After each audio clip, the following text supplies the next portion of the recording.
Yes, guys. Don't worry, the saviour is back. I'm back in the chair. The prodigal son, has returned. I don't even know where I was. Yeah. Where was I? You were one of them. You must have been away on tour for ages. And then, I don't know. I was a guest. Yeah. Then I was a guest. Man forgot he was a guest last time. In a different studio. But yeah, back in this studio, back in this chair. It's been a while. But anyway, enough of that.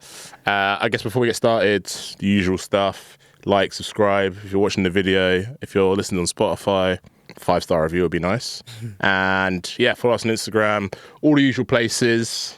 Big up our let's get patrons. started. Big up the patrons. We've got a lot of questions from the patrons today, which is good. Come join the movement if you link in the bio. There we go. We're getting good at this now. So, introducing the guest. Now, to be fair, I've said this on the podcast many times, and if you ask me my pound for pound top 3 producers in drum and bass, this guy's definitely in there. Yeah. I don't think I've ever said that to you directly, but I've said it about you when you're not there, which is, talking behind your back, but in a positive way. Make a change. But yeah. the discography is mad. Oh, mate, we'll get into that, but hit rate, in terms of good music to not good music is basically 100% ratio. It's nuts, man. But yeah, we've got Matt and Anile on the podcast today. Welcome, Matt. Oi. Thank you for having me. Yeah, no, very excited about this one. I think the first thing I want to say is I think everyone in D&B is so glad that you're back making tunes. Had a little hiatus, but yeah, you're back in a big way, man. You've been busy. Yeah. It's been nice to come back and be supported. Yeah. Obviously with Luke and a few other people. It felt weird to take the time off after being so busy prior to that. Obviously took some time off because just needed to sort myself out. Yeah. But yeah, back and absolutely loving it more than ever. I think it was I can't remember who I was with. I remember bumping into it Sun and Bass 2 years ago or 3 years ago, just as you had maybe released a tune or two. And I basically remember you being yeah, man, I'm ready to go again. Yeah. And I just remember being really, maybe I was with you. Oh yeah, I was going to say, I was it was with that's you. odd because I had the same conversation with you that year as well. Yeah, I remember bumping. Must have been the three of us. That, weren't you? Yeah. You've been to Vegas or something? Or? No, my dad. Yeah, so my dad had just come back from my beef. That was it. Yeah. So I remember this. Yeah. So we flew out the first thing Saturday morning, and then he flew back from Ibiza that Friday night. So he was hanging. Yeah. He'd just done 10 days in Ibiza. Yeah. And then we flew straight to Sardinia, did Sun and Bass, and had the best time ever. It was amazing because I hadn't been to Sun and Bass for a couple of years prior to that. Obviously COVID and stuff. So it was just nice to, and normally I go out with my family, with my child and stuff like that, so, and wife, but it was just nice to go out with my dad. We had the best time ever. It was a real bonding session as well. It was amazing. And it was nice to introduce him to a lot of people, and he's made some cracking friends as well, and people that he knew before and new friends that he's made. And so we was out again last year. He came out last year as well. So he's like a Sun and Baser now, basically. Yeah, he's already booked up for this year. You know what I mean? Yeah, he booked up the 2 weeks after getting back. He'd already booked the hotel, the lot. My mum. So yeah, they like mum's it. coming as well. Yeah. Yeah, my mum comes out. Oh, she's been out 2 or 3 times already. Yeah. But it's just what it's like. It's like a real family atmosphere there, and there's no better sort of festival to really kind of enjoy that environment with your family. And we're all really busy, so it's nice to all come together. So my sister and that are coming out this year. Nice. So it's my wife, my son, my sister, my mum, my dad. Yeah, it's going to be a real. You got the book in then? Penciled in like everyone else, waiting for the confirmation. Exactly that. Yeah. But I mean, listen, it's even if I didn't get booked, we'd still be there. It's that sort of vibe, and I've got so much love for everybody that obviously runs Sun and Bass, because I've just had so much support, and it's meant a lot to me as well. Where I was struggling a lot, just looking forward to Sun and Bass with my friends. It was something I always look forward to. So it's really deeply rooted within me. It's definitely I think there's a couple of festivals that happen a year, which feels almost like the AGM for drum and bass. And obviously depending on what side of the scene you're on, but obviously us being more on the underground side, Sun and Bass is definitely that. I'll see people probably once a year and it's always at Sun and Bass. Artists or just just punters, whatever. And everyone's relaxed as well. Yeah, whenever we see each other, we're always kind of bumping each other with gigs or whatever, and it's it's a fleeting hello. Yeah. Whereas when you're there, it's nice to actually go for dinner or something. Sit down, have a coffee or go out, check some music, and then go to a bar. It's just a really nice, relaxing atmosphere. Yeah. And there's not many festivals that I've done over the years that have kind of had that kind of impact for me. So and to be able to take your family to enjoy it as well. I remember taking my boy, he was 2 years old, and I've got some cracking videos of him, when we're at some of the pool parties and and like, it's just memories, stuff that you can't buy. Do you know what I mean? Do you take him out of school now? Yeah, we take Yeah. him out. Don't care. Yeah, no, but it's a thing, isn't it? It's 'cause when they get to 4, it's like all of a sudden you got to start doing that to go, basically. Yeah, because it's one of the reasons potentially that I think they have that date, isn't it? Because it's not like prime, like Italian tourist season in Italy. Yeah. Although I do love when people book a holiday and they don't know the festival's happening. And like it's like day one, it's like visible confusion about like why is there loads of like English people listening to this like, really fast music, and then by day 4 sometimes you'll see them and they're getting involved. That's one of my favourite things, man. It's not exactly like the most touristic-y place ever. No. So it's not like you're in Ibiza or wherever. You're in this like really quaint kind of idyllic village. town. Town. Like small town, and like it just like this drum and bass community ascends onto the town, and and I know for sure, like, obviously it's very well supported by the locals because, as you say, it's right at the back end of their sort of tourist season, more so for Italians. But they just appreciate us coming there and doing our thing, spending the money, you know, and it's very well behaved.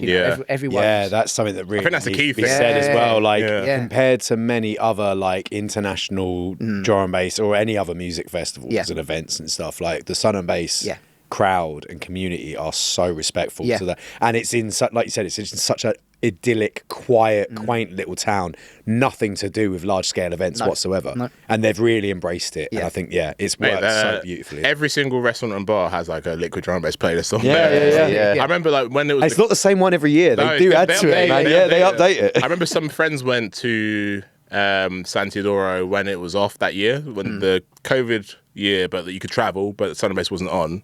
And they were saying they just went there for a holiday the same week Sun and Bass would happen. They were saying the restaurants were still playing drum and bass that week. So. A lot of people go out there even if they don't have a ticket. Yeah. They'll just fly out there because they know that they can go and listen to music on the beach, and they've got that kind of, they can go into the town and there's might be someone DJing, like A-Sides might be doing something, Bailey might be doing something. So it's like, as much as the tickets are really important, which they are, of course, because that's what keeps it going.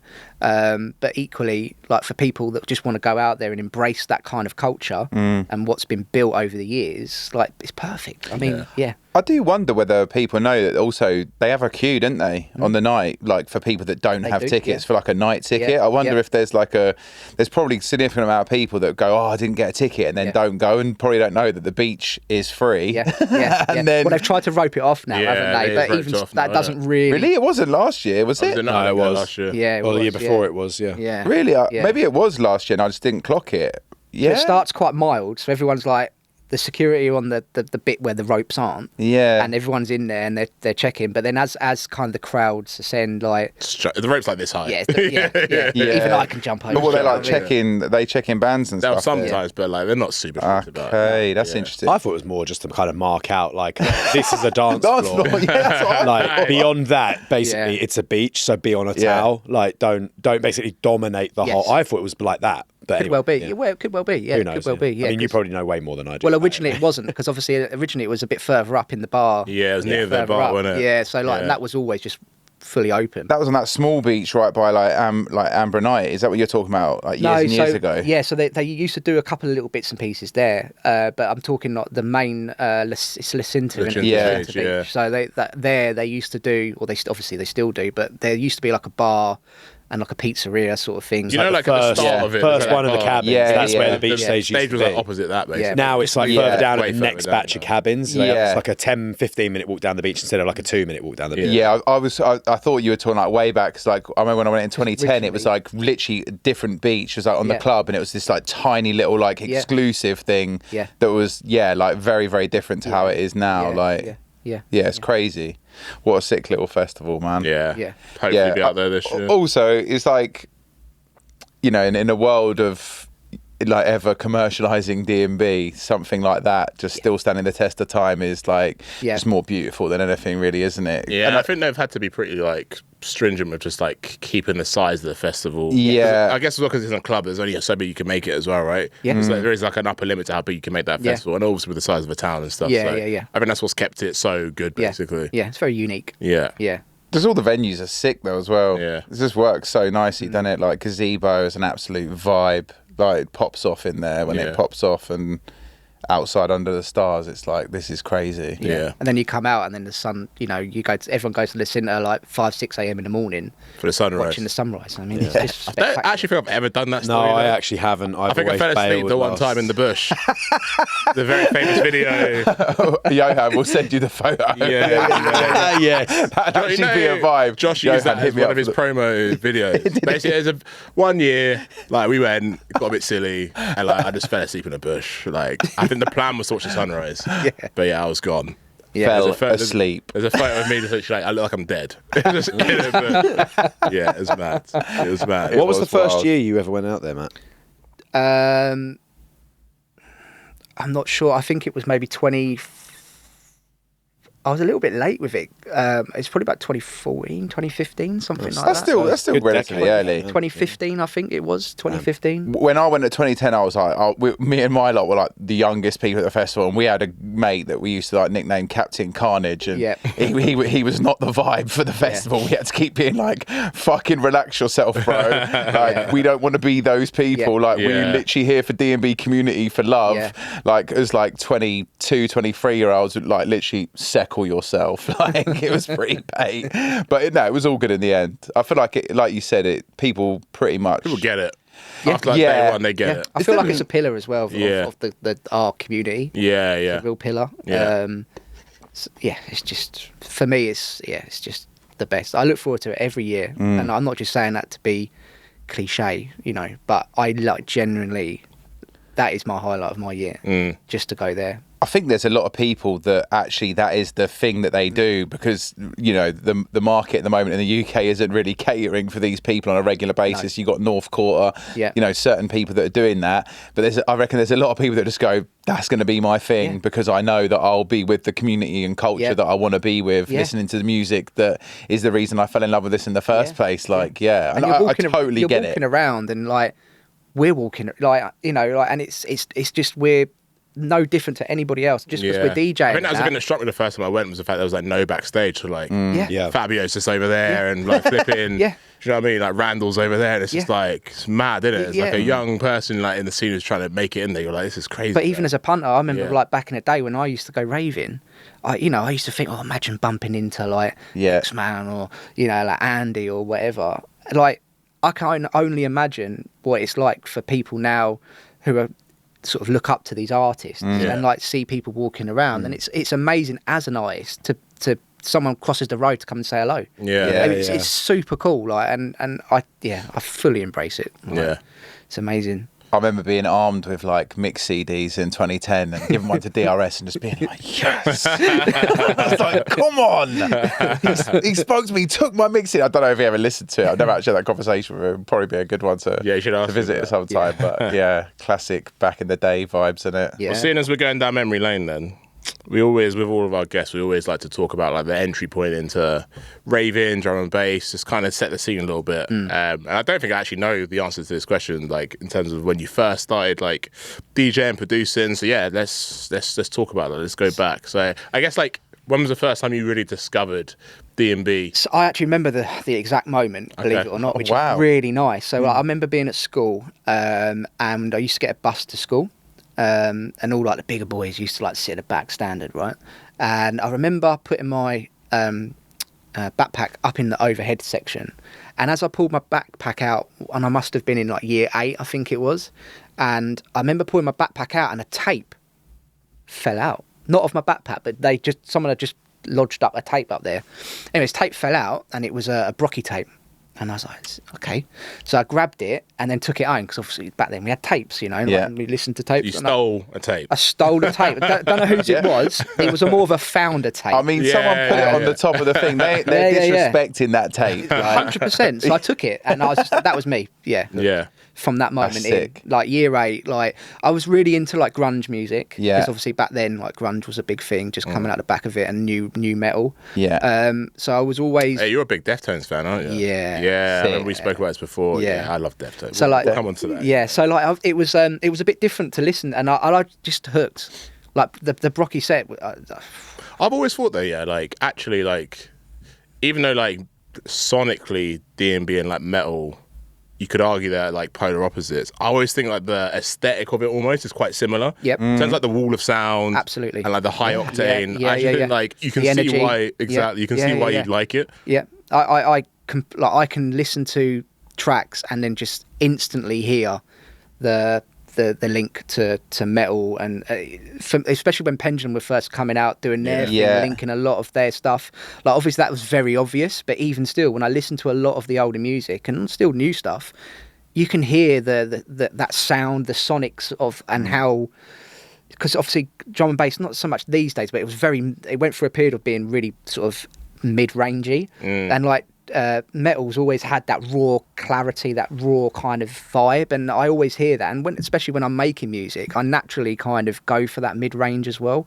So I think there's a lot of characteristics between both, and the amount of people that when I used to wear like a Deftone t-shirt or a Pearl Jam t-shirt or whatever it was, honestly people were more interested in talking to me about the band shirts that I was wearing and that, rather than the drum and bass where I've just been gigging, you know? Yeah. So I think there's a lot of kind of characteristics that are much the same. Were you playing guitar as well then back then? Yeah, I used to be like in a band and do all that sort of stuff. Wicked. Yeah, it was hard not to be, because music back then was so like, you've just come out of the 90s, and well, this was my period of time would have been like very late 90s at school. So you've just come out of that kind of 90s Britpop kind of Oasis, you know, grunge kind of. So being in a band was like the thing. Yeah. And having been brought up in a really musical household with my mum, who was heavily into music, like it was just a natural thing for me to. My dad used to play drums, so I was always like playing drums on his drum kit. And music's always been that kind of fundamental kind of pillar for me, whether it's drum and bass or, you know, metal, you know, it doesn't matter. It's all music, and that for me just brings me so much joy.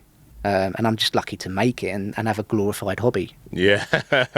So, yeah. Good way of putting it. I do love it. Yeah, so back to the original drum and bass. So, yeah, the Brocky tape, and that was it. That just kick-started everything for me. Yeah. That just, And then it was going out to sort of, back then you could go to like raves when you're like 16, you know, because you could doctor your birth certificate. And I was lucky because I was brought up down sort of Hastings way, so we had a really kind of rich kind of history with drum and bass. We had Hastings Pier, so I used to go down there like every Friday, doctored birth certificate, you know, get straight in and just have the time of your life, you know.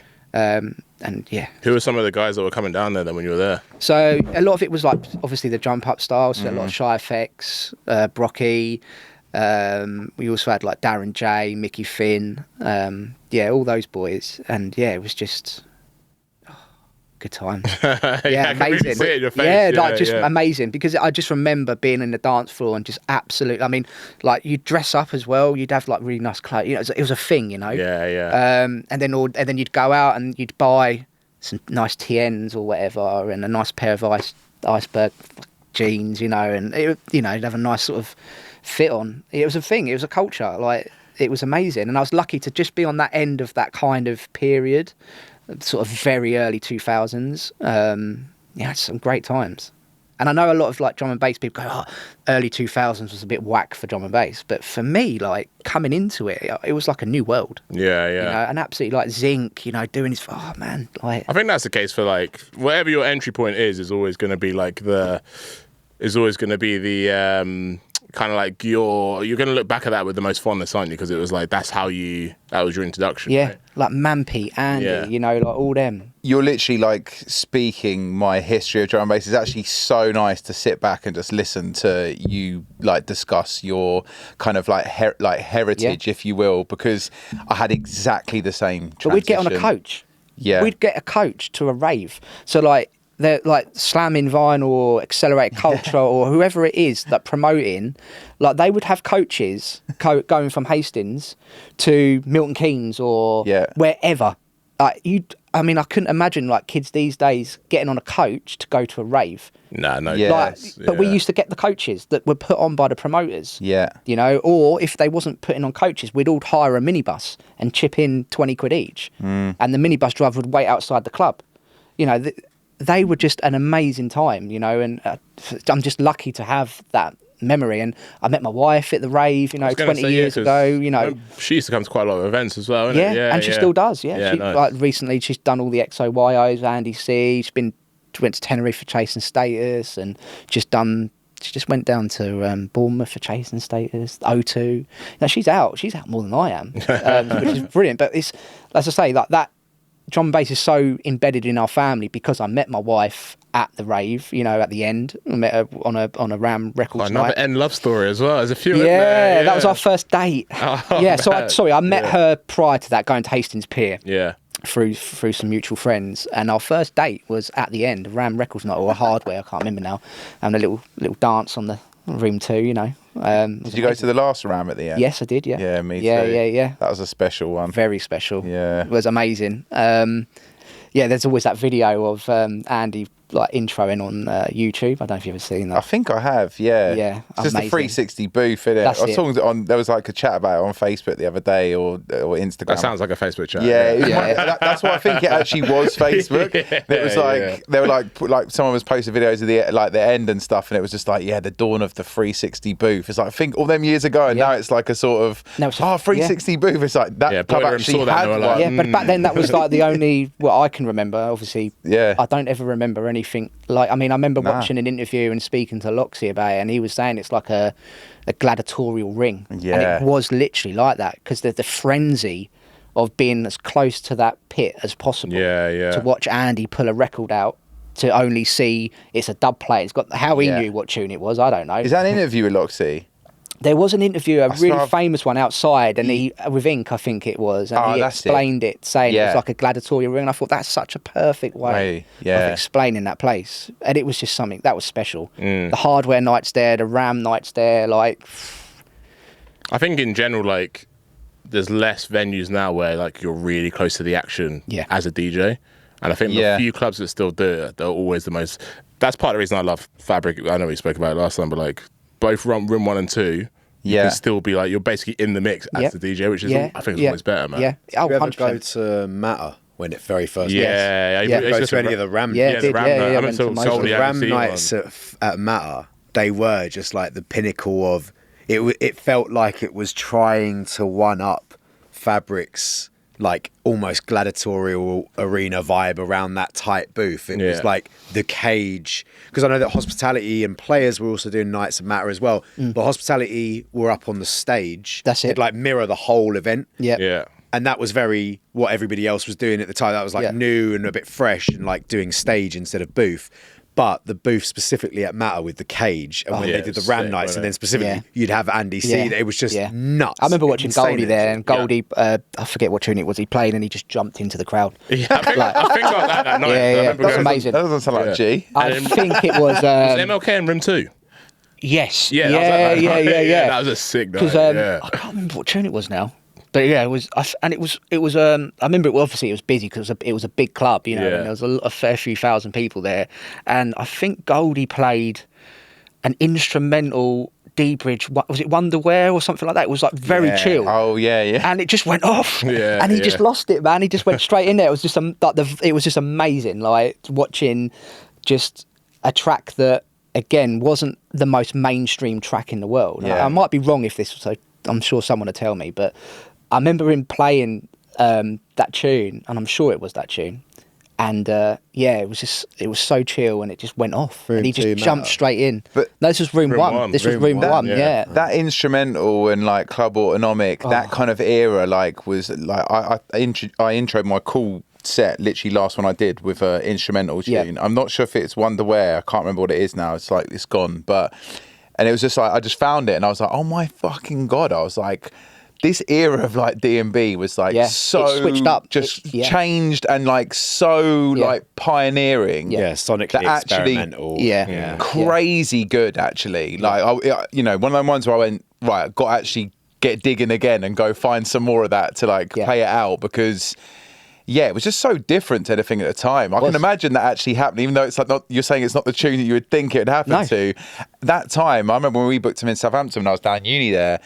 they're like sellout. It like was like everyone was like super into it. It's funny that we're talking about that stuff because for me, around that time where those tunes were dropping, like the Wonderwear by D Bridge and stuff, that was around the time that I was starting to hear about artists that eventually started making their way onto Med School and started releasing on Med School. Yeah. Again, it was a label that. It was about my segue. Yeah, it was a very good segue. Very good segue. I didn't want to take it away from you. That's why we're professionals. I mean, the reason why specifically I just wanted to touch on Med School was just because it was around that period of time. There was a sound that was just about, whilst it was like remaining loyal and sort of true to drum and bass, it was ultimately about breaking a lot of the sort of monotonous rules that we sort of just, and patterns that we sort of found our way into. And I felt like Med School as a whole was like a home for that. Yes. So many, man. Yeah, it was. Let's talk about it, because I think the first time I met you in person would have been when you were on Med School. Yep. Like, we're going back 10 years now. I think maybe it was at Hospitality in the Park, which used to be in Finsbury Park, didn't it? Yes. Yep. Yeah. Because, I mean, you were on there crazy. Some of the artists on there were like nuts, man. Like, that was, the roster was so strong. And at the time, I think we took it for granted as well. Yeah. I think it's fair to say. It was... how did that, how did that whole thing come about? Because what did you release on beforehand, and then what was the process? I'd originally released on Renegade Hardware, so... As Anile? Yes, Anile, and then Deep Soul Music. Deep Soul Music. So that label. Yeah. So big up Sick Johnny label. as well. Like, I still speak to Johnny on a reg, and that was a label. So I know Luke. That was Luke's second, because Luke had a track. LSB had a track on Zinc's label Bingo prior to that. But so you had Spectra Soul, myself, LSB, Lynx. There was a few other names as well that escaped me, but it was a really big stepping stone, and it's a label that probably doesn't get as much credibility as it should, if I'm honest. And Johnny, who was running that label, he's a lovely guy. He had such great vision. Everything was vinyl. You know, he had his sort of little collabs with Lacoste. He was running things. It was really good, and then it went digital, because obviously the vinyl thing started to fade a little bit. But that was a good time. So originally I'd released with Renegade Hardware, done some bits with Loxy on Cylon, DSM, and then in 2009 I signed a tune to Med School, which was like right at the beginning of Med School being a thing. I think they'd done a couple of releases prior to that. Again, I'm sure I'll be told otherwise. But 2009, I signed a track to them on the first New Blood, I think it was. Obviously, I should know all this really, but it's quite a while ago. Last year, so it's fine. But I remember signing a track, and then that got picked up by Sony doing like computer games and stuff like that. And then a couple of years went by. I'd done a couple more things with them, and then they obviously approached me and said, do you want to do it, as exclusive, contracted and everything. And I said, yeah, of course. Went back and forth, sorted all the contracts out with lawyers and stuff, and happy days. It was a great time. You had some incredible releases on there. It was again, I take it for granted, because at the time, like, it was such a busy period. We was all so busy playing shows, and you had Everwood, Keno, Bop. I mean, Bop, man, that guy, by the way, that dude. Yeah, like there was some real. And Joe Syntax as well. Well, who's the Australian dude? Ralston. Lung as well. Unquote. Yeah, serious stuff. Yeah, it was a really nice collection of people doing their thing. Good times. We got about, and had some really good opportunities, and it was a smart play from Hospital as well, because obviously, like, they started out kind of like that. It was like, soul music, like Liquid, like OG sort of underground Liquid. I think they realised at that time where Hospital was always proud of being an independent, they also were going down an avenue of being quite popular as well, if that makes sense. Yeah. So I felt like maybe the Med School thing was probably a way of bridging that kind of gap, of taking them back to their roots a little bit. And there was every artist had so much creative, like we were A&R'd, don't get me wrong, but there was never anything that was off the table. Yeah. Because we had that like creative kind of like carte this blanche, is yours, basically. yeah. And that's what worked really. It's funny because I've told this story bare times in this podcast, but like originally before we signed to Shogun, the label we wanted to sign to was Med School because of like you guys basically doing all this like crazy stuff, and that was literally like that label probably for you as well, right? That label was like, oh hell yeah, for me it was like Med School over Hospital at that point. And I was like, that would be the label I want to be on. Right? And obviously like Ash and the guys that were running it were doing a really good job as well. Like for me that was like honestly one of my favourite labels. We used to do some crazy shows as well. Like we used to play in front of quite a lot of people, and and also when we used to do a lot of the room 2s for hospitality and that, we'd always get some really, really solid crowds, all T-shirt, Med School T-shirts, and it was just, it was a great time. It's probably, looking back, I should have probably not took it too much. When you're in that kind of, you don't really see it, if that makes sense. I think looking back, I wish I probably could have made more of an effort in a way, because I was working a lot as well, like a hell of a lot. So I wasn't able to really dedicate as much time as I, looking back, should have. If I was ever to get that opportunity again, I would definitely do it slightly differently. But my God, we had some good times. That's funny, because actually one of the questions I've written down was like, what were the lessons that you took out of like that Med School experience, and then kind of going into being more of like an independent artist? And I think for me, the lessons, I think looking back, is I should have probably seized that opportunity a little bit more. So whereas my career was really important to me, I probably could have made more of an effort to maybe push the music a little bit more, because the opportunity was there, with Hospital as well, and they had, they've got such a big backing, and certainly did back then. I could have probably dedicated a little bit more time to the music rather than my career. But it's very easy to say, obviously, looking back. But if I was ever given that opportunity again, I would probably think to myself, I need to give this more of an effort.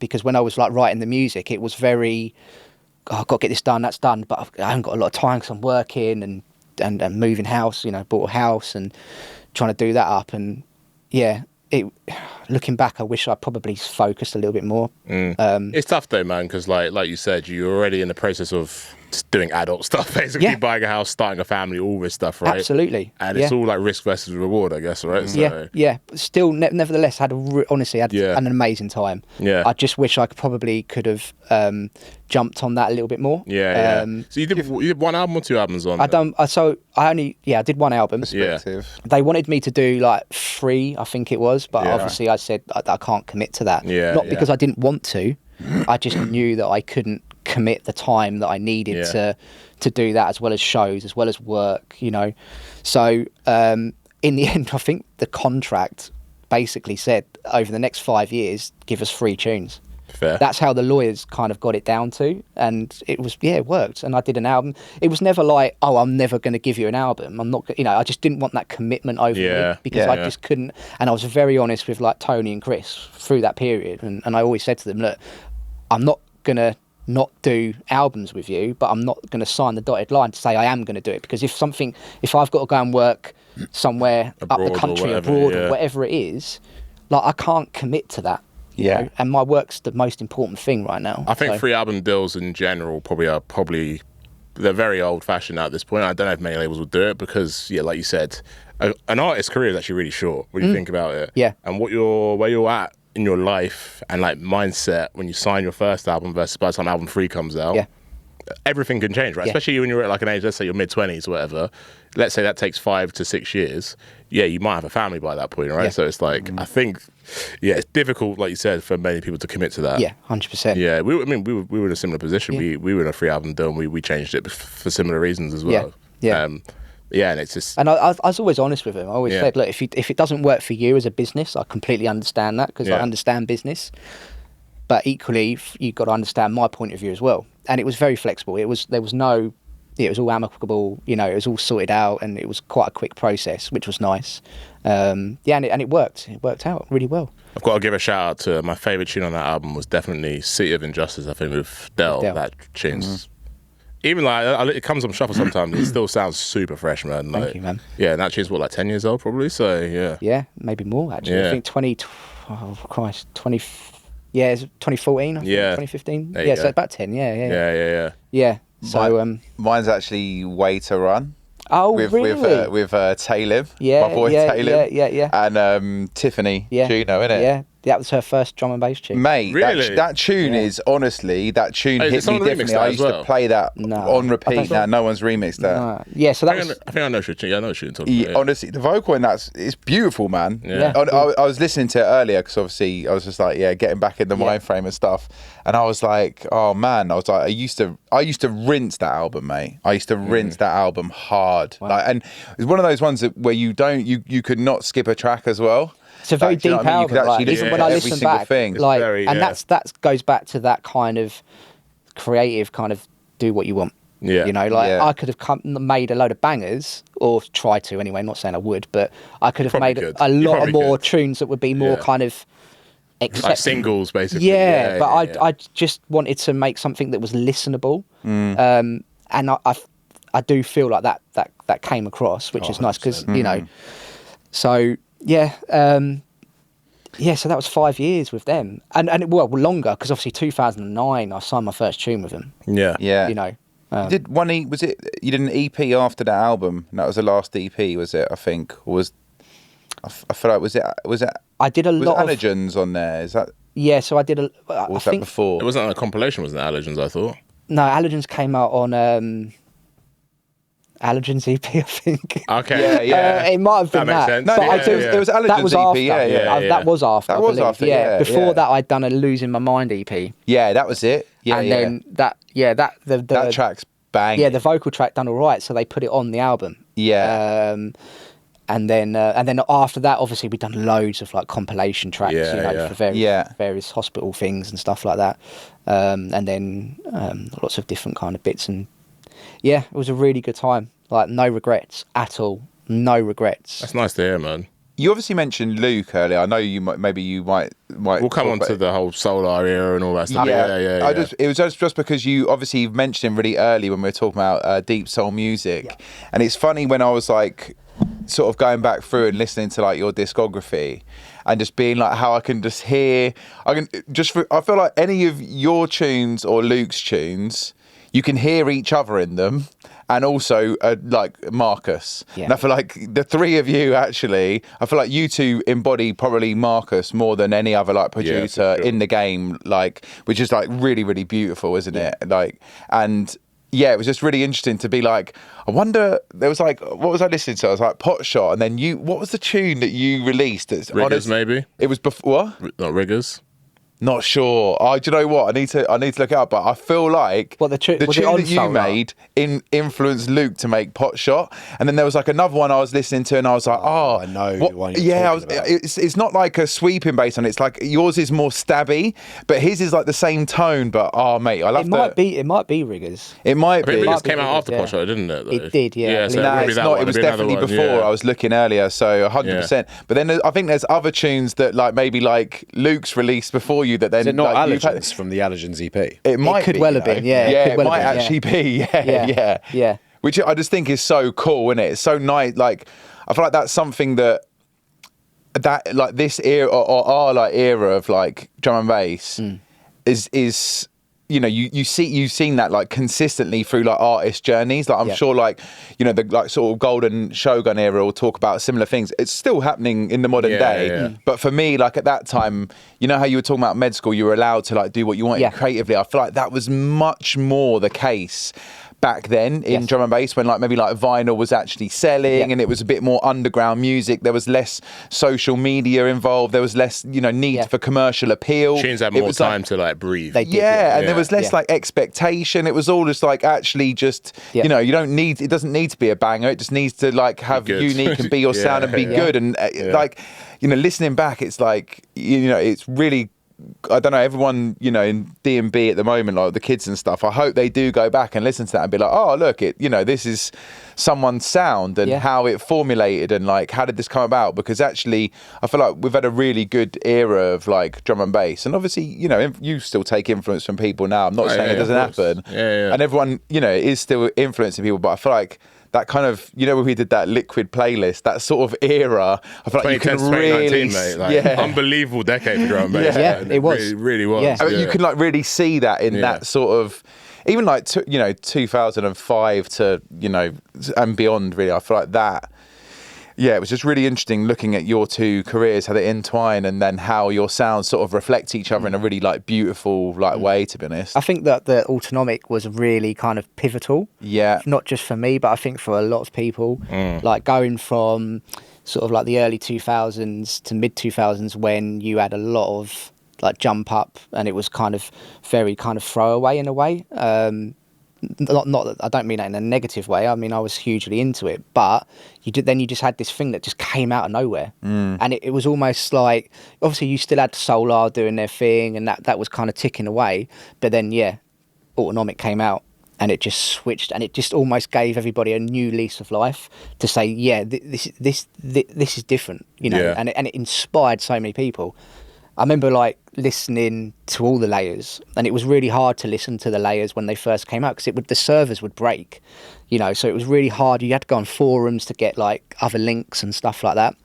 And then I remember, I think it was like layer 9 when one of my tunes got played in there, and that for me was a real, like, I don't know, it was a pivotal moment. Yeah, for me was like, wow, like, you got people like D-Bridge, you know, instrumental, playing a track that I made, which wasn't necessarily anything near commercial, or, you know, I just made it because I liked it. You know, it wasn't anything that I really even wanted to release. It came out in the end, but they played it, and I was like, this to me is amazing, because people that I'm looking up to, they've played this tune, and it makes... Actually, one of the questions that we had from the crowd was about like, what was the first kind of like moment you realised that this could be a thing? It kind of sounds like that was the moment, right? I would say that was a moment when I felt it was okay to be a little bit more creative. Yeah. I think for me, the real pivotal, there's two big pivotal moments. One was my first release, get my first signing on Loxy's label Cylon with Orthodox, because that was a really good tune, and that kind of kick-started it all for me. So that kind of brought me in, so that gave me a step into the doorway, if that made sense. Then yes, getting the track with Autonomic, but the Solar thing has always been like my proudest moment, without a doubt. Like nothing, there will be nothing that will ever come close to that at all. Like nothing. And I've always wanted to release on people like Metalheads and all that, you know, but having done the Solar thing is like, I can sleep easy, especially like, now as well. Like, it's almost like a capsule in time, isn't it? Because it's like you now can't release on Solar. Yeah. And it was such a like influential label when it was active as well. Absolutely. So I think it's almost like a very exclusive club of people that have done it as well. So that's got to be like for me that was the one. Like that was like to get, when I remember speaking to Marcus about the tune, and when he said, let's bring it out, I was just like... Was it Depths? The Depths tune? Yeah, I love that tune. Like, and he spoke... So originally we was going to look at doing it for Dell's album. Yeah. And I think Lynx was mixing down the track with Dell's vocals, and then we was like, no, it's not really a vocal track. I can't remember exactly what happened, but then we was like, okay. And then Marcus was like, I played it in Sun and Bass, and it went off or something, and brought it out. I was just like, over the moon. Still am. Like, still brings so much joy. Even just looking back at the vinyl that I have in my studio of that release, like, for me, I play that tune so much. Yeah, I've rinsed that tune. That tune... Because that was on a forfeit EP, It was, yeah. I can't remember what other tune. It was a Tokyo Pros tune on that one. That's right, yeah. There was a Tokyo Pros thing. There was one a of the best Game and Drama thing. Yeah, I mean, there's a few forfeit. The forfeit. Yeah, there were some strong ones there. Like LSB Leaves, the Leaves thing, the Skeppy thing as well. There's one with Skeppy tune on it. It's like every single one's a banger. Oh, yeah. Is that someone on a Step Forward? Is that on one of those as well? That was on one of the last forfeits, yeah. Yeah, because when we was up at Phonox the other day, like Xeon's played Depths, and I hadn't heard it for years out in the club, and I was like, I made that so many years ago, and it still sounds weighty, really weighty, like, and I was just like, that sounded really nice to hear. And that was only like a few weeks ago. Yeah, yeah. You know what I mean? I started a concept thing years ago called Picturesque Music. DRS actually ended up doing one for me, and it was like this thing that when like before Instagram was even a thing. I do remember it. There was like an image of like a tree, and I called it like Narrative of a Lonesome Tree, and the track I did it to was Depths. I remember that. It's still one of my favourite things I've actually ever like done. But I listened to it the other day, I was like, fucking hell, I would pattern this flow way better now. I recorded it with way more quality. I was like, this actually sounds like I've butchered this tune. But well, a lot of people thought it was a Calibre tune. Right. Okay. Really? Yeah, a lot of people thought it was a Calibre tune. That's interesting because I wouldn't have made that connection. Nor would I at the time. Yeah. But I had so many people say, I didn't realise that was by you. I thought that was a Calibre thing. It's interesting though because like something I did want to talk about as well is like you kind of already said it, like there's a few artists I'd put almost like not in the same, basically in the same category in terms of like what they represent and kind of the kind of sounds and like sonic choices they make. And like, there's like you, like Luke, I'd even put like Jack Workforce in there to a certain extent. Yeah.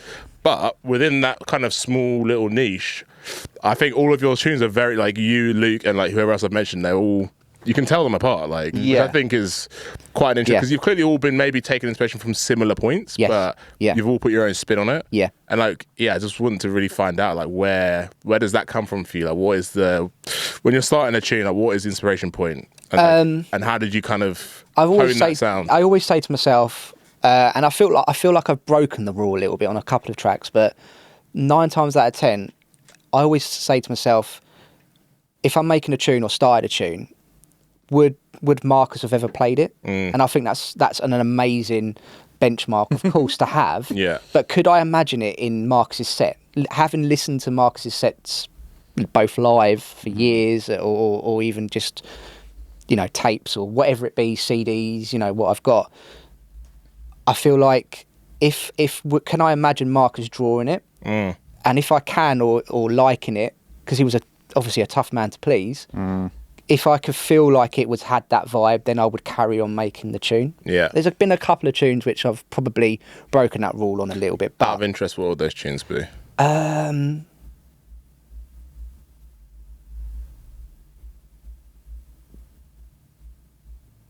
like Allergens or something like that. Yeah. Okay. Yeah. Still like tasteful. Yeah, I was gonna say.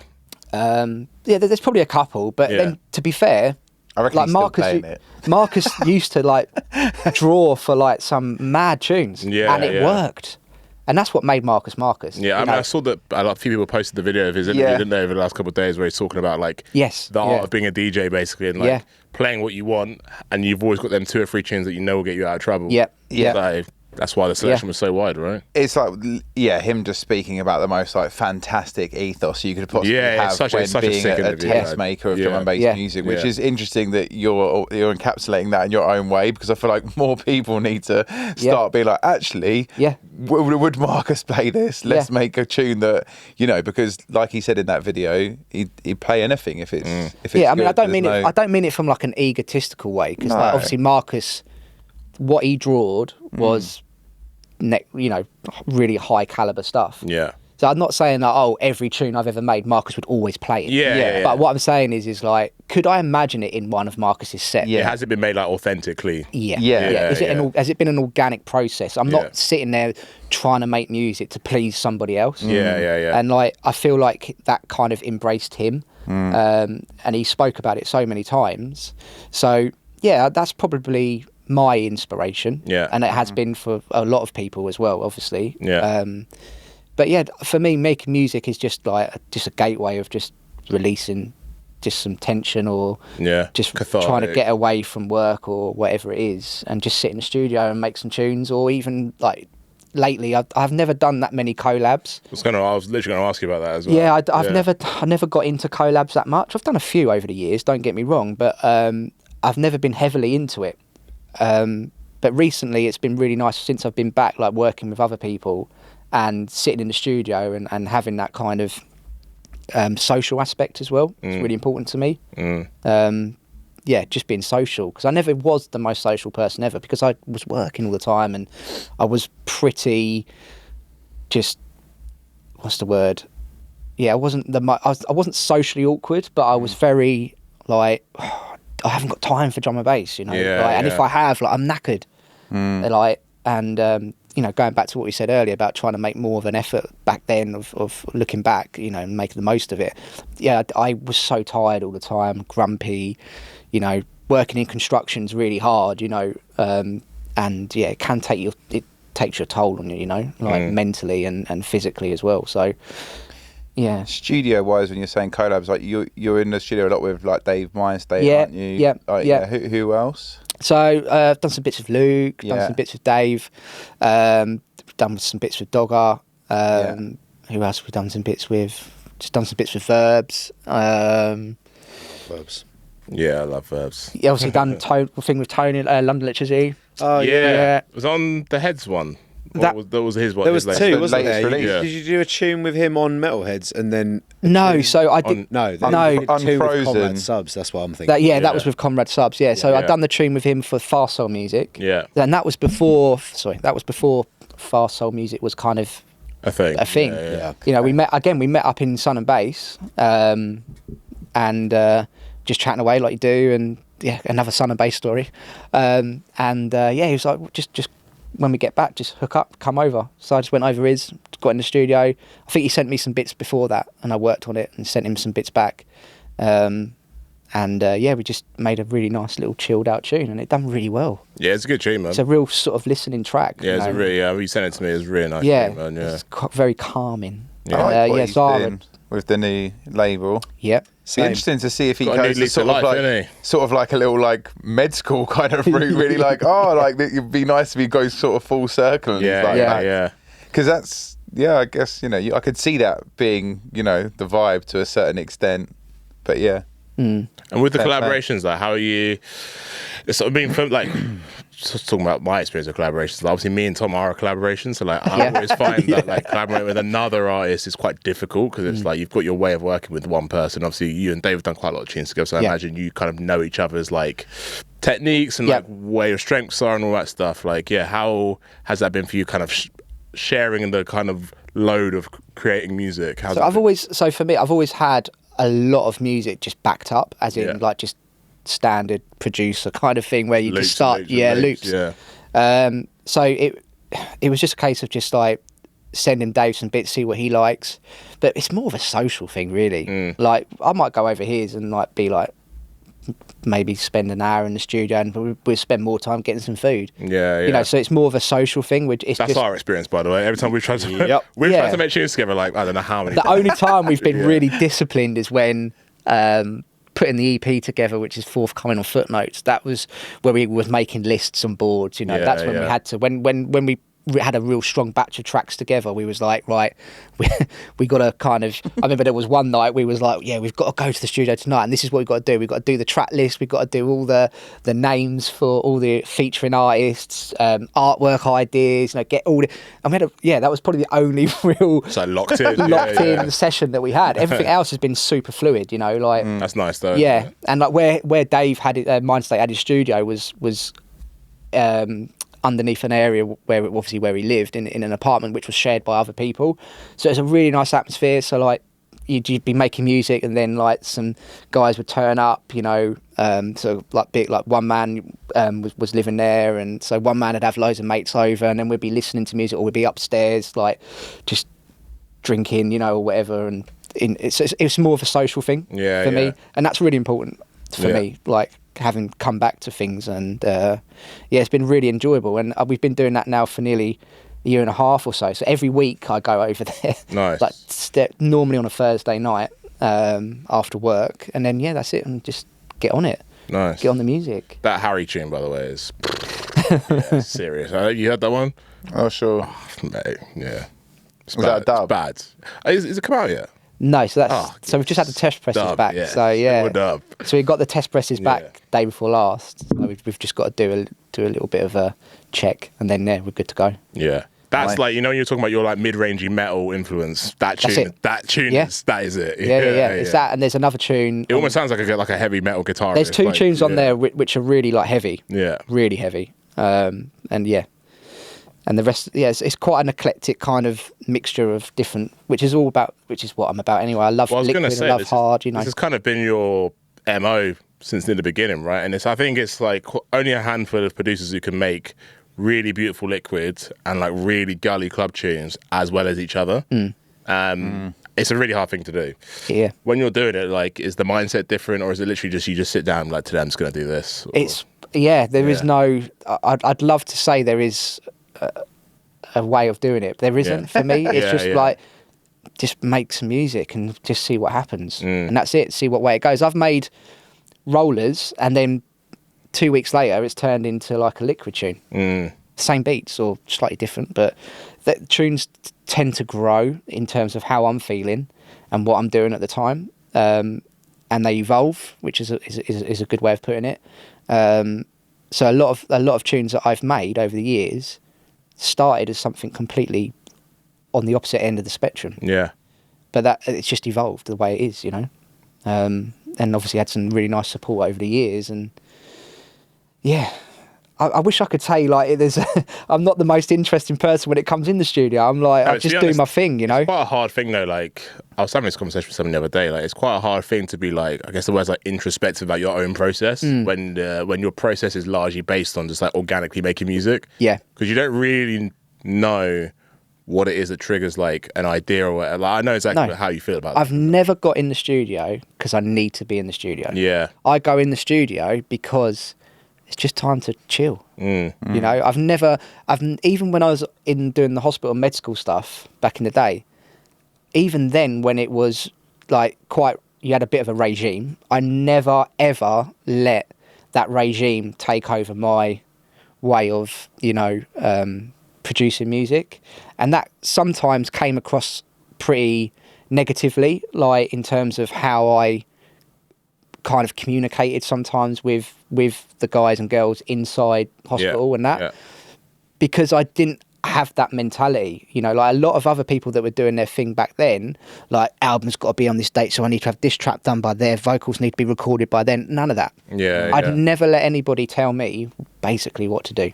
Do you think that's really cool? Do you think that part of that is just coming back to like the whole job thing as well? Do you think a part of that's because you were working at the same time as well? So, because like for me, I certainly feel like sometimes I'm not taking it as seriously as like other people, but as almost it's kind of come out wrong, but it's almost because I don't need to in a way, because it's like, do you know what I mean? You've got your job, so it's like I know I can pay my bills. So this is just fun. It's basically a glorified. I always say it's a glorified hobby. I know, and exactly. That's what it comes down to at the end of the day. And even if I wasn't releasing music, I'd still be making music. Because for me, it's just such an integral part of my life. The only time I did take a couple of years off and I didn't make any music, you know, I packed everything down. Didn't even think I was going to. Couldn't even think about getting back into music, let alone other stuff. I would always make music, always. Even when I know for sure when I'm older, like when I'm grey and old, I'll still be making music. You know, it's that like cathartic like release, isn't it? It's such a like beautiful creative therapy, really. Yeah. I get it from like writing, obviously it's different, but it's kind of not as well. It's just like, I guess you're just putting your thoughts down in words rather than in like notes. 100%. Yeah. Do you feel, we'll come on to the crowd questions, but this for me is like a topic I love talking about. Do you feel, because I actually have a similar thing, like I always said to myself, like, am I going to be DJ when I'm 60? Maybe not, but I will be making music though.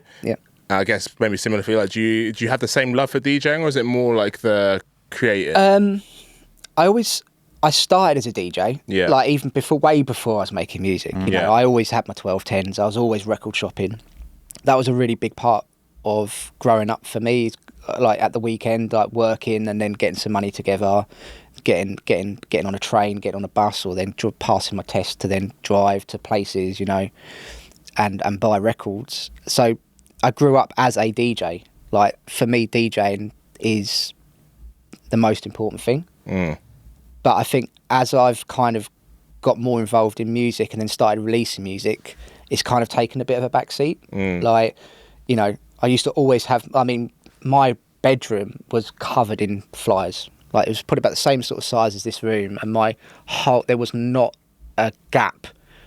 I had like my deck set up down there, had all my vinyl there, all the flyers where you used to come out of a rave and you'd pick up the packs with all the flyers in it, like the turbo packs and all turbo promotion packs and all that. I used to just get everything up on the wall, you know. So, and my whole life was about DJing and being immersed into that culture. Have you still got them? No. I've still got all mine. I've got all my CD packs, tape packs and all that. But I've got no more flyers. I got rid of my tape packs, and I honestly, I literally don't know what I was doing. I was like, I really regret it. Yeah, can I just say, like, I've got to throw this one out, to anybody who's listening or watching, right? When an opportunity, if you're the kind of person, that has like a 5-year long collection of flyers or tapes or records or whatever it is, you've already proven that you are like a committed fan.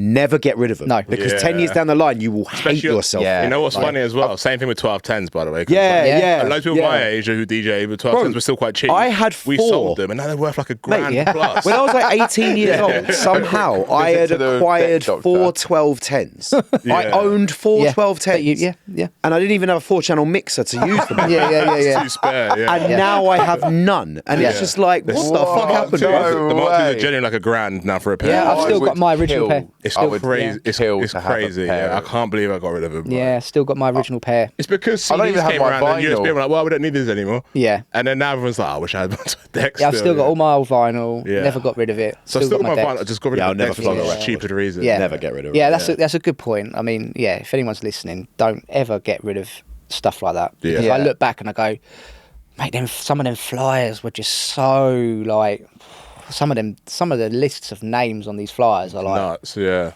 You never see that again. Yeah. You know what I mean? And to get rid of, I think when I moved out of my mum and dad's house, you know, to get my new gaff, that's when I got rid of them all. You know, just took them down. Again, just looking back, shouldn't have done it. Yeah. It's weird, isn't it? You make these like decisions. I've still got, weirdly, the CD packs, because I think I could still play those. Yeah, that's and I was what it like, is. well, these I can't. We didn't see how technology was going to change it, did we? We didn't realise that vinyl was going to be like a thing again. Yeah. That's what it was. Yeah. My vinyls at my mate's yard in Norwich, mixed up in his like 2,500 collection. I keep asking him, going, you're never going to play that. Like, but neither am I at this point. But hopefully at some point, it would be nice to have a little room and actually have a setup to be able to have a vinyl mix, because there is something very, very beautiful. Mate, as we were talking about IKEA earlier on, there's a 2x2 Kallax unit. Yeah, it's standard. £35. That's all you need, bruv. You can put all your records on that, right? Yeah. Just make sure you get the reinforcing brackets for the inside, because otherwise they will collapse. Yeah. It's not the IKEA conversation we thought we were going to have. No. Here we are. It's the one that we should be having. Yeah. Everyone knows Kallax is the one.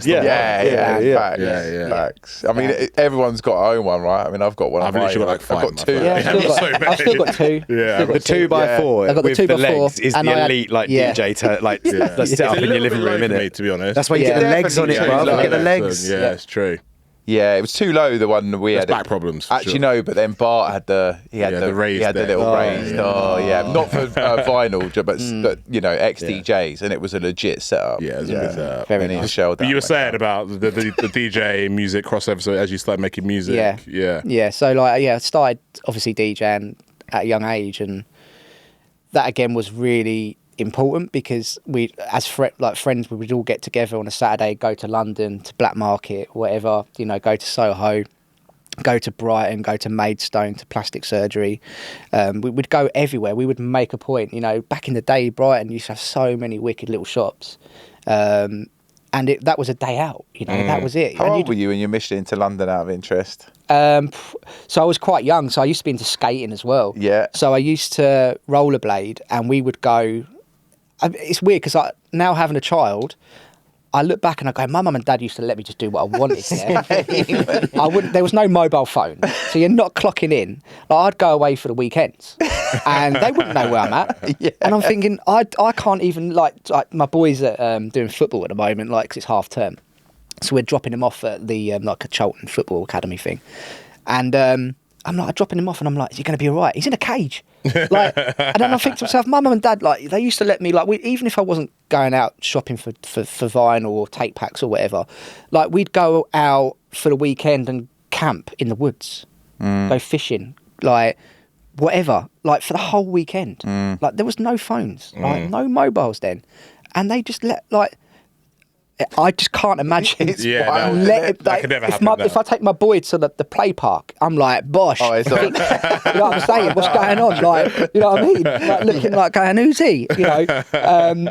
I remember like 13, 14, like was when I started going record shopping in London. And don't get me wrong, you know, where I grew up is like 25-minute bop into London. Yeah. It's like Greenbelt, basically. I always felt like a Londoner. I always have, even though I wasn't. Like, I was born there, but yeah. And we used to mission there. And I remember like looking back being like, that's actually like mad. Yeah. Like going to London with your mates at like 13, 14, Bro, going to like Black Market Records, HMV, coming over with a couple vinyl. Same thing, like when we used to move to Itchen, my mum used to put us on the train to Hackney, just me and my sister, when we were like 11. Yeah. Go meet my cousins and auntie. Yeah. She just put us on the train Hitchin and then expect for us to turn up in Hackney and meet my family there. Yeah. And no phone. No phone. No phone. Yeah. Nothing. My mum, like, I probably shouldn't say this, but my mum used to leave me in bed with my sister, like, and like she'd go and pick me dad up from the station.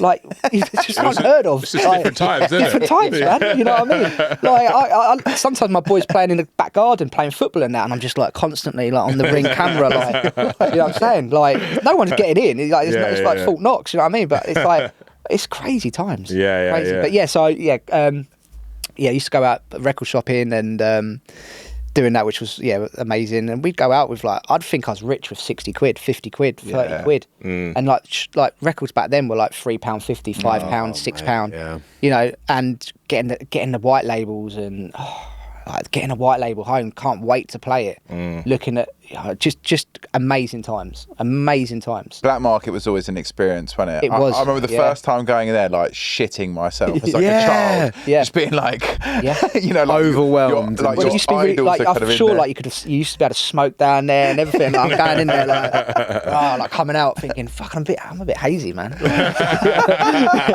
It was a different existence, wasn't it? Yeah, it was. Yeah, like and like I remember like even getting the train. Trains were different. Like the trains, like you could smoke on the train, like in the little that's like insane. you know, it's just bad, like, crazy times, you know. So yeah, started off DJing, and then obviously gradually got into making music. Yeah. So I guess like now, where you kind of your head's at with like obviously music, like you said, is kind of like your therapy and your main thing, like. Yeah, like the gigs thing, is that just even like is that exciting for you still? It is, like it is now as well. Like I think again, took a lot of it for granted back in the day. Yeah. Doing all like the hospitalities and the med school things and like definitely took it for granted. But now since sort of last year, done quite a few gigs, like really nice sort of local small things. I've noticed that actually. I've noticed you. Yeah.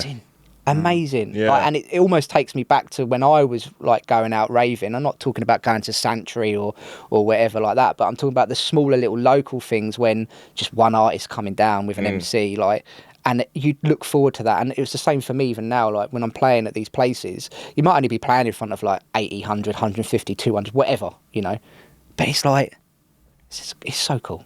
Like, and everyone says to me, oh, you're playing out so much, but it's like, because I'm doing the smaller gigs, like, you know, I'm not money hungry. But that's felt like an intentional. That's felt like an intentional decision for me, right? Because I literally was thinking about it the other day. I saw some of the things you were playing. I was like, it's really cool that you're doing like these, like just like is it single artist headliner, small local show, Because it's something we talk about to death on this podcast. We won't go into the same rant we always go into, but like the idea of like the grassroots events or whatever, it feels like you're actually doing it. 100%, and enjoying it as well. Yeah. Like that's the main thing. But I've still also been lucky enough to do like the big space ages and go over abroad and do other stuff. So I've had a really good mixture, but equally doing those local events sort of in the home counties and that sort of stuff around London. And yeah, it's super cool because it's a community. And that's how I was always growing up, like coming into it, like coming from a small place like Hastings and that, and going to like little places like Tunbridge Wells, Tunbridge, you know. Okay, we used to go to Brighton a lot to like to Concord, Volks and all that sort of stuff. But the smaller stuff was so personal to me. I remember watching like Andy back in the day, like in small little gaffs, you know, like unbelievable. So like doing it now, like having time and having the opportunity for people to come up to me and go, oh, look, you know, we run nights, we only get 150 people through the door or whatever. Oh, would you be interested in doing it? And I'm like, yeah, of course, man. Love that, yeah. And they're like, really? Like, oh, you know, so it's been a really, really nice kind of opportunity. I've been super busy and it's kept me in the game in a little bit, in a way, because I'm able to have videos to post up on Instagram because I haven't really got that much creativity in terms of creating or anything like that. So having like people post like videos up of these events is giving me something to put up online, and yeah, it's really cool, and I'm very grateful, you know. You weren't on Instagram for a long time, were you? No, I came off it. Yeah. So back in when was it? So like just prior to COVID, I came off of it. I came off, deleted everything. I remember. Deleted everything. So I remember when we spoke at Celebration, you were like, "Here's my email," and I was like, "Whoa!" Like I've not emailed someone for Here's my aim. No, literally, like I remember, like I've not emailed someone for ages. Like sent tunes via email some for ages. A lot of people are like, "What's the best way of doing it?" Like getting hold of you. I'm like, just phone me, man. Like, yeah. Because a lot of people are like, I can never get hold of you. I never done how to get hold. Like, just email me. It's cool. Yeah. I'm pretty kind of. I'd like to be able to post more stuff up, but I'm not sure. I don't want to be the person that just makes stuff to post. Yeah. You know, and I don't feel like I've got a lot of content in me. Mate, you're speaking to the right people about it. You know, like... Oh, man. Me and Rich talk about it a lot. I looked the other day, I was like, the last time I posted on Instagram was like the 13th of like May, and it was because someone collabed with me.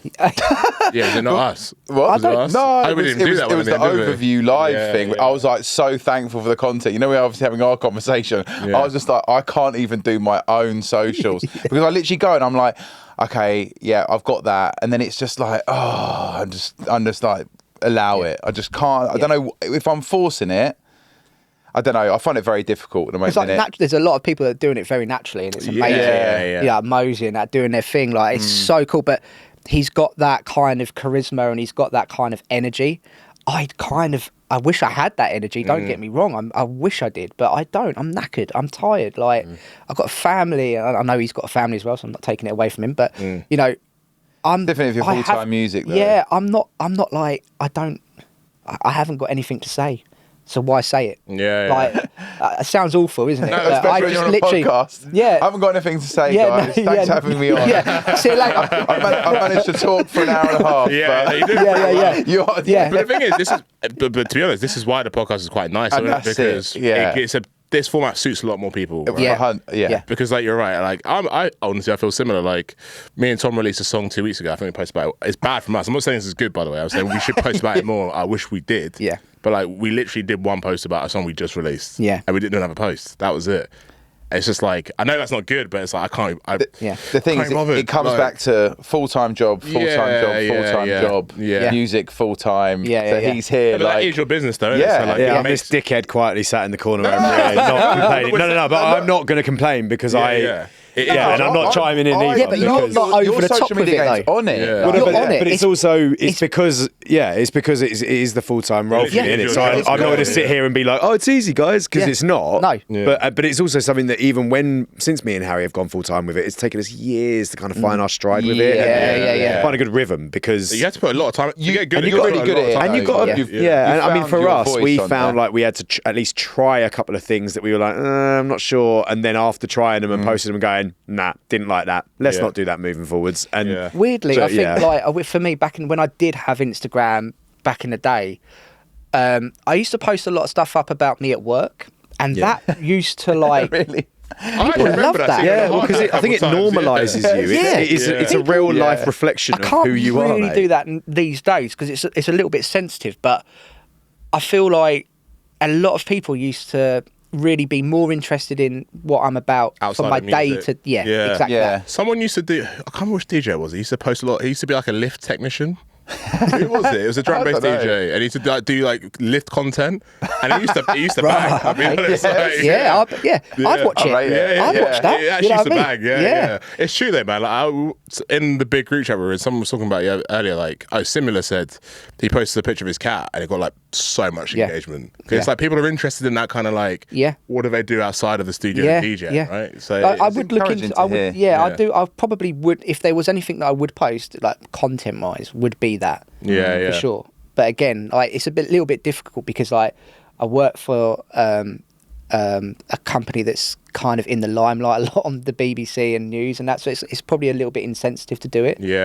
But back in the day when I was just working for like construction groups, I'd take like videos of me like next to a 50-ton excavator digging. I actually remember digging shafts, you know, like tunnels, you know, like doing massive muck shifts, you know. And I remember doing a lot of like used to do like a lot of like rinse kind of podcasts and that, and I remember that it was always a topic that came up about me being like in construction, and a lot of people used to ask a lot of questions about it, which is weird because for me it's such a mundane thing. But for other people it's very interesting. Well, when you don't know about something as well, it's just nice to just learn about something new as well. Like this is actually a beautiful segue to the crowd questions. So I do want to rattle. We've got loads. I want to rattle through a few. And the reason I say it was a segue is because Slater Connor asked, "What is your favorite metal and why?"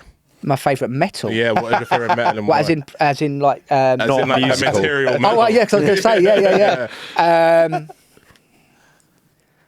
I would say that's a good question. Just quickly while you're thinking, big up Slater, because man always comes with something super interesting. That was really good. Yeah, that's cool. That's caught me off. The pause for thought for me, is fantastic. My favourite metal is probably got to be something radioactive. Do you know what I mean? Because it's out there, you know. It's hard to come by. Can we have some examples of radioactive metal? Francium's radioactive. I'm a chemist. I got a master's in chemistry. His degree's coming in handy, finally. Finally, I get to use my degree. Strodium. For me, Never saw that one coming. Sorry. The nuclear side of things is very interesting. Yeah. For me, that's super interesting, especially at the moment with everything how it's going in terms of energy efficiency and what's right, what's wrong, and waste as well. Like, you know, that's a big thing for radioactive materials is how we get rid of the waste. So I'd say anything radioactive because it's super interesting. Do you know what I mean? Is it palladium as well? Palladium, yeah. Got to look at the half-life in that. Come on. Exactly that. Yeah. There you go, Slater. I'm assuming Dave Marsh is a mate of yours. Dave, because his question was Dreddy, describe how to make a mojito.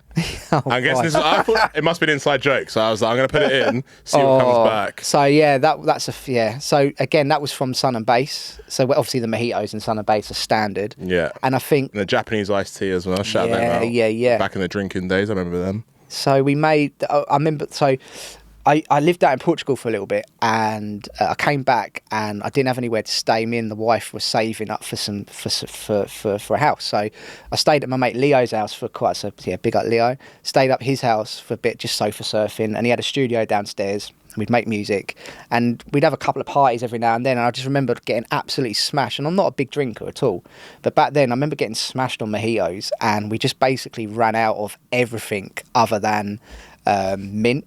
And so rather than using I forget what goes in here, but rather lime, sugar, all that, just bare mint. It was just like tap water. It was rowdy. And we one of them ones. Yeah, and we just got absolutely licked.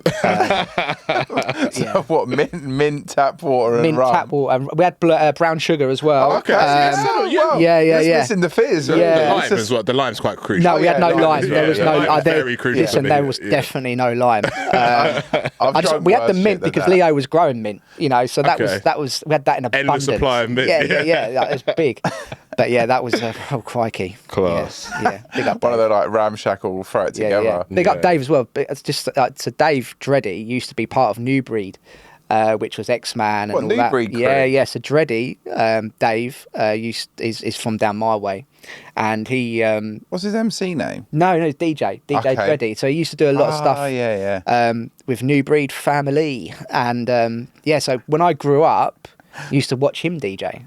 and look up to him, like the local DJs as such, and yeah, so big up Dave, man. Nice I thought guy. you were going to like rinse out a Fat Man D bar then for a second. We're definitely the same era, mate. If you want to hear something fun, I used to have an X-Man. I used to have an England football shirt with X-Man 1 on the back. Love it. Yeah. I'm here for it. Do you go Innovation in the Sun? No, I never went Innovation in the Sun. Oh, do you not? No, but... I did it 3 years in a row. It was carnage. Yeah, I bet it was. Yeah. Yeah. No, but yeah, I used to have an X-Man number 1. There you go. There you go. Yeah. Quite a few just big ups in there, to be fair. I'll read some out. So Wings was just said no questions, just big up for keeping it real, which I would echo that. Molecular was like, just how'd you become such a bad man was his question. I don't know if you can answer. I feel like this whole podcast was the answer to that question. To be honest. But yeah, just a lot of love, basically. Pete Overview, I think you've probably kind of talked about it a little bit. I guess he's in a similar situation with having a kid and stuff and a label, but he said, but how do you juggle work and family with making music? And it sounds like music for you is that's the kind of the downtime, right? I don't juggle it very well, I must admit. It's difficult, like very challenging, it has its ups and downs. I just have to I don't know, there is no rhyme or reason to how I manage it. It's I'd say the thing that's always kept me going the last year and a half is having that time at Mind States, Dave's. So that's always been an outlet for me to like my wife, I say like Thursday night, that's my time, I'm making music and I'll be at Dave's. And if I'm not at Dave's, I'm in the studio. Yeah. That's my once a week, bosh, done. Do you know what I mean? And then everything else other than that is just family time and work. And that's the That must make you really focused because you've only got that one period, right? Yeah, when I'm in that studio, I am like, I know what I've got to do, but I'm not pressurising myself to do it. So I might just start another loop. Yeah. But the nice thing is that so when I'm releasing with people like Luke and that, like he's like, just bring it out when you want. Yeah. Do whatever you want. See the label as your label. Like do whatever you want. That's so nice. And that's such a great feeling to have when you're trying to juggle everything. When you're trying to juggle life, issues, and all that sort of stuff. Like having that kind of, again, that flexibility is... So, like, we've just recently got all the tracks together for this next EP on Footnotes, and Luke's like, right, we'll just bring it out here. Is that cool? Yeah, no worries. It's not like... I guess he's in a similar position as well, right? Yeah. So he understands. Yeah, 100%. Yeah. It's really nice. He's having a bit of time out. Oh, he's got time work at the moment, isn't he? So giving it a proper... He's on the other side now. Yeah. He is, yeah. He's going to be posting loads on Instagram. Yeah. Man, he's on that golf course again. Yeah. But like, you know what? That's actually an interesting angle as well, because he's put in the graft to then allow himself that flexibility, which is actually a really... smart way of doing things, because as I was listening to you say it then, I'm like in exactly the same position. Weeks disappear like that. Like if we've got this, like you lock this in like twice a month, everything, I think of all the things that I'm doing with music and stuff, and it's like actually the one thing that it gets pushed to the back is like making the actual music, because there's loads of other stuff that's going on. Like when you factor in gigs, kid, full-time job, missus, it's this podcast.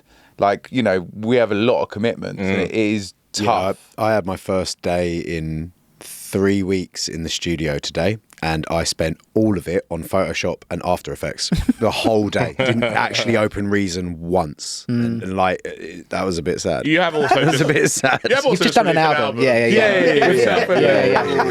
No, but I was kind of in the mood to write something. Yeah. I was like, let me get this stuff done first. And if I got any time, I didn't have any time. But it's also really smart that you've managed to pattern that side of things as well, because at the end of the day, it's a necessity to make it as successful as you are. You have to have that aspect on lock. True. I mean, it only took me that lot all day though, because I'm really shit at doing it. So it probably could have done it in like 90 minutes. But... Oh mate, you're the podcast tech guy. What are you talking about, mate? Yeah, I know how to do all of this stuff. Apparently, turning cameras on. Apparently. All right, we'll do a couple more. Decker's DMB. We said, what was the story of you getting into DMB? We've done that. But he said, a specific question was, what's the story behind False Tense? Oh, crikey. Yeah. I don't know if there is a story. I'll be honest with you. It's a good answer, to be fair. This is not making a great podcast. I'm so bro. sorry. Can I just make something up? Like, no, because I guess it's a general question, like, because I guess... That album, I think for me, I remember making the album with that track on it, and I remember buying a house, and the house I bought was basically a crack den, and it needed so much work doing to it. And I really rushed that album because I knew that I would have no studio once I'd moved into this new gaff. Yeah. So the album was made on a studio where we was renting, and then we managed to save some money, get a deposit, and buy this house. But the house we bought was just so run down. Like, it was the only way to skip that first house and get that second house for a family sort of thing, because we couldn't afford anything else. So we bought this house, and it was a pure crack den. Like, when we went and viewed it, there was like a bed in every single room. Like, it was crazy. But for some unknown reason, we saw the potential. Yeah, right? The bones were good. Yeah, but we had like, even when we moved in, I remember so I'm gone a bit of a tangent now, but I remember moving into the house, and we had no sofas, we had nothing. We was like eating food off the floor, like not off the floor. We was eating sitting on the floor. Yeah, sitting on the floor. Sorry. Yeah. And we had like a microwave, and that was it. You couldn't use the kitchen. I remember the bathroom was so bad that we couldn't use it when we moved in. And then the first day we was there, we went onto Facebook Marketplace, or my wife did, and she bought a bathroom secondhand for 50 quid, and it was dropped off that day. And we plumbed it all in, and we had a bath with no... You can buy a bathroom on Facebook Marketplace. Yeah. Like, someone had just done their bathroom up. They just sold all the old bits. And they had all the old stuff left over. It was all like an old Victorian bath, and that's what we had. That was, and so I remember making that album and wishing I would have spent a bit more time on it. But because again, life got in the way, and we bought this house, and it all went through, and we was like, I don't want to swear, but we was like, Christ, You can swear on a podcast. We can swear, yeah? Yeah. It was like, shit. We've just bought a house. I'm just writing an album. It's nearly finished. So I remember stemming the whole thing up and then going up to New Tone Dan's and mixing it all down and doing all that. So thank you to Dan for spending the time that he did with me on that in his studio up in near Cambridge. Bad. And and so that whole album pretty much was pretty rushed, if I'm honest. But I still listen to it. I still enjoy listening to it. I would like to remaster it at some point. Yeah. So there was no real. Just but the album's got a story though. So the album was really rushed, and life got in the way yet again. So there you go. I'm going to end with this question just because Tom GLXY is also a huge fan. And I said to Tom earlier, I was like, have you got any questions for Matt? And he was like, how angry were you when you made Riggers? That was his question. Probably when I made that, I wasn't in a good space. Yeah, because that tune is so aggy. Yeah. But in like the best way though, man. Yeah. And it's... I remember that when I was making that track, and maybe when I was making the EP, I just was in a really bad place, like mentally, and I suppose that's just a bit of a weird kind of way of releasing, like that tune. Yeah, I was probably angry. It's angsty, that tune. Yeah, it was. Yeah, and again, it was another tune I just didn't mix down, but I left it because I was like, it's just captures a vibe. Yeah. I love playing it, and then it sounds so good on the system as well, though. And it's so like not. I didn't mean it to, when I was making the track, I didn't go out of my way to think, I'm going to make a perfectly mixed down tune. I never do, because I can't mix tunes down. Like, I mean, your mix downs are pretty good. But I mean, in terms of perfection, I've never been scared of just leaving some crazy frequencies out there or whatever it is. Like for me, when I've tried to mix tunes down, they sound flat. Yeah, to be honest, they're completely the same, man. So I'm like, that tune, I would have been angry back then, without a doubt. Like, but then on that EP, there is some chilled out. There's like no code and all that, which it's a sick EP, man. Yeah, and so it's pretty varied. Well, all my EPs are pretty varied. That tune as well. Yeah, just quickly on that tune, we'll finish up after this. But I actually think as well, low key, that tune actually, there was a few tunes that came out after that from some other artists, right? That clearly took inspiration from that tune. I think that's I reckon that's the one I was talking about earlier. Yeah. But I've never, because when I released that EP, that was it. I lost my head and had to take some time off. Yeah. For them 2 years, I didn't hear anything. Yeah. And I swear to you, I never listened to one drum and bass tune for those 2 years because I just couldn't physically, mentally do it. Yeah. So when I speak to Dave, Rob, and all that, they're like, "Do you know how many people used to make tunes?" Like, I'm like, I don't know. Honestly, that tune specifically, there are tunes that you can just tell. They heard that. Yeah. Like, oh yeah, that's cool. Like so. And a lot of people said it crossed over to a bit of a jump up. People from a jump up side of drum and bass were playing it as well. Apparently, so that's wicked. I just wish I had that for those 2 years. Would have witnessed the kind of momentum as well. The momentum that it had. You know, unfortunately, I couldn't, but. You know, that's it's almost a beautiful thing about it as well, that you kind of just dropped it and was just like, there you go. Yeah. And just like, I dropped the whole EP and just remember I remember there was another thing, like Andy C was doing like a BBC One residency for like a few weeks, and he played No Code in the thing.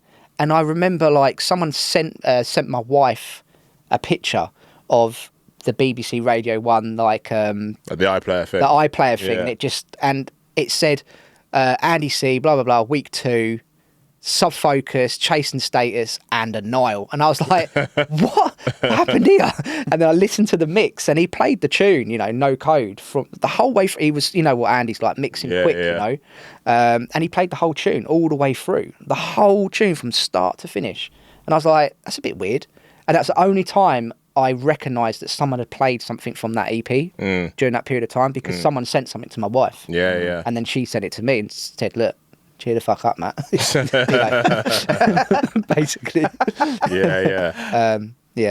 Mate, well, I mean, we're going to wrap up, but as is always the way, whenever we get an artist on for the first time, there's so many things we didn't talk about that I want to talk about. We'll have to do a part 2. Definitely. But really, I mean, I've loved, like I said, you're literally one of my favourite producers, man. So I've loved having you on, man. Thank you so much. Well, thank you for the opportunity, man. Thank you very much. I've listened to obviously many of the podcasts, and I've always thought to myself, I'd definitely love to get down there. And that's coming from me, someone that doesn't really mix it with people, you know. I've always been quite, secluded and doing my thing, but I've always felt that this was a really nice sort of platform, and it's very relaxing. We appreciate that, man. Yeah, we do appreciate Have you got, that a lot. well, we always do, like, right at the end, we always do like a shameless plug. If you've got anything to plug, or you said you've got the EP coming out with Dave. Has that got a release date, did you say? No, so we're potentially looking at beginning of July. Okay. So that's going to be vinyl. It's a 2-piece vinyl, and obviously digital. We've just had the test press back a couple of days ago, so we need to go and check the test press to make sure it's all good prior to giving it the thumbs up. Just had the artwork back, so the first draft. So the things are moving in the right direction. Yeah. I would say for anyone listening, there's a couple bits on there you need to hear. So definitely keep an eye out for that. And yeah, like I said, we'll have to do this again, man. But yeah, really appreciate Thank you for having me. Thanks for coming on, man. Thank you for coming. I haven't looked at you much. You're right behind just and you're pretty like camouflaged. Yeah. It's all part of the design. Oh, is it? Okay. Done it on purpose. Anyway, big up everyone. Thank you. Yeah, nice one. Woo! Love.